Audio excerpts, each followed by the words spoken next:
barliq Uyg'ur qarindoshlar ashu nima o't jarayonda kichik bolalarning dada qandoq qilman deb faqirgan ovozini o'ylasam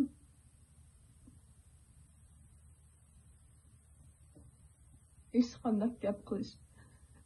nima muqamidi vatanda bir muncha azobning ichida yashayotib yana jasorat bilan so'zlaydi bizning shirik xalqimiz ammisharga yana mushunda jimit o'tkazsak nurg'un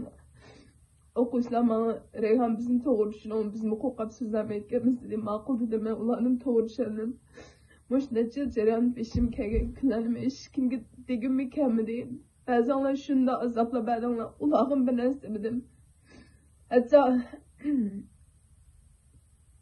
o'zicha Uyg'urning ishini qilgan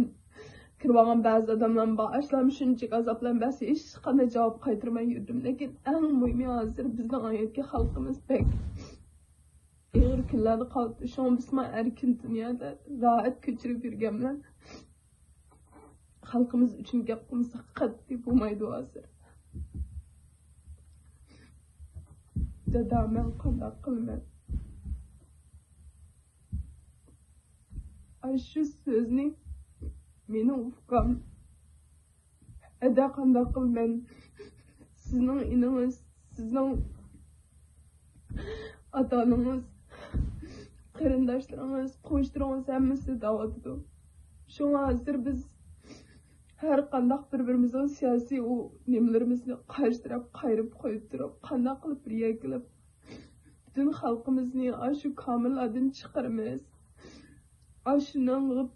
kuchimizdan boshqa hech qanday ish arzimaydi hozir ko'z yashimni hech kimga ko'rsatgim yo'q deyasizlar lekin qat'iy o'zimni tutib gap qilish mumkin emas bugun